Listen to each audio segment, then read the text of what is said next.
I just Jared is my neighbor, the neighboring constituency from the part of Chemase. There, maybe before I delve on the issue of IEBC, he has said something that is misleading, and I want to assist him because he might have been busy on the streets demonstrating against IEBC by saying President Uhuru Kenyatta has done more under his second term. It is also it doesn't go without notice that under President Uhuru Kenyatta, KEMSA haste happened. It is under President Uhuru Kenyatta he confirmed that Kenya daily loses 2 billion. So by the close of this business today, Kenya would have lost 2 billion. And it is under President Uhuru Kenyatta and handshake that court orders have been issued on every decision, and handshake partner has been advising the president not to obey those court orders. So you can't lie to the country that under the second term a lot has been done. It is also under the second term that we are seeing the cost of living has gone up. The public debt now is, you had the treasury last Thursday when you were covering budget, that you might be knocking back in Bunge to raise the public debt ceiling to 12 trillion Kenya shillings. And I'm happy I'm among the 7 senators who opposed the rising of the debt ceiling to 9 trillion 10. So I think Jared maybe is being escapist, or is having a I'm just reminding him, and he's a good friend. I will look for him and buy him some tea and give him the scorecard so that in future. But this is also Deputy President's second term, right? Of course, but very well, the Deputy President, his functions were taken over by a cabinet minister.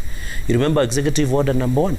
So, in fact, technically, the Deputy President, the reassigning of duties, is the principal assistant. The fact that the President issue executive orders, those functions that should have been done by the Deputy has been taken over by a Cabinet Secretary. So, the implementation of government projects and many others, and I want to correct perception that he's saying projects that I will launch by the Deputy President were not in the budget.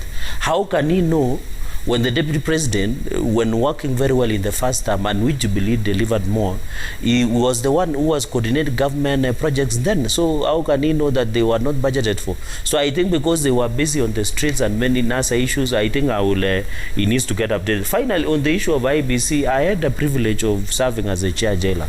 And I remember in 2019, 2018, before Jubilee collapsed, we used to meet the IEBC Chebukati team, and I remember Ezra Chiloba then was still the CEO, and I remember the IEBC then didn't write to President to appoint the judge, the Commissioner Sore, who had resigned then, Kurgat, Roselyn, Nkanata, and I think the other one, who had resigned because of their own reasons that they had given.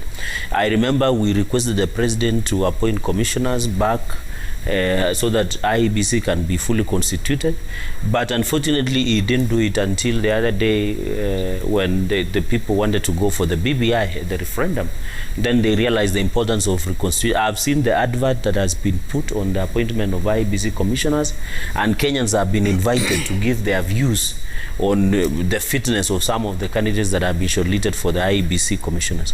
I think this goes against Griegler recommendations, and you remember Griegler recommendation had made far-reaching directions on how the constitution, and that it should be at a point in time that we need to put in place commissioners. But it's unfortunate, Trevor and Kenyans, that even going into the 2022 elections, we are yet to have a fully constituted IEBC, which is not good for the country, because we wouldn't want commissioners in office who still want to learn the job.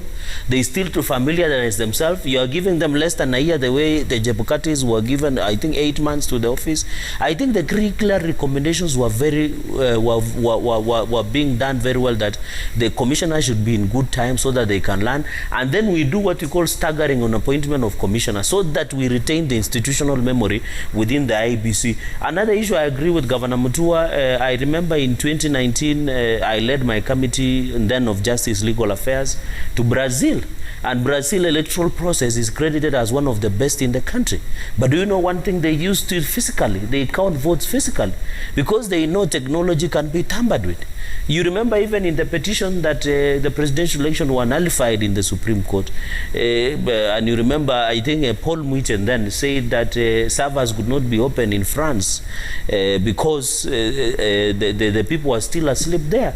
And I agree sometimes with this technology. You have seen even there is an emergency of ransomware, cryptocurrency, the technology. You remember the other day some people were able to hack into the pipeline of some state in the US. Yeah. So this issue of technology, Trevor, we need to address it properly. I think the best is that let us look for a way. We are not ruling out the use of technology, but let us look away when a polling station, for example, my local polling station called Chapter 8 Primary School in Chesumei Sub-County, when I vote, the same vote, if I get a specific vote in that polling station, it should be reflected at the county tallying center and even at the national tallying center for the presidency. So the issue of reforms within IEBC, I think we have proper electoral laws that are always in place, and I think during when the Wamatangi's time in the first term, they did a lot on electoral laws, and therefore the IEBC should be able to tell us. And then finally, we have seen them KIMS. I think they have said they might not use because technology would have needed to be updated or obsolete. I think we are using a lot of money for purchasing of these technological issues. I think the issue we need to agree with the IEBC is that let us allow the use of technology, but to a certain level, but the important thing is to protect the integrity. And finally, it was... I thought finally. Yes, the fourth finally is that I would have expected, I remember the clamor for the handshake, for the BBI, was that we need to fix electoral process.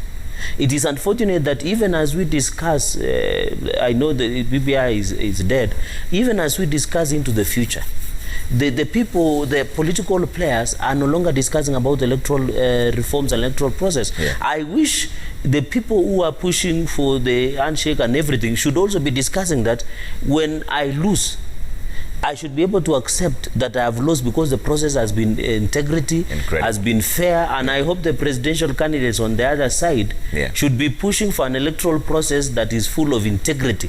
So that if they lose to William Ruto, they should be able to accept and go home and say, we have lost honorably, the process was fair and transparent.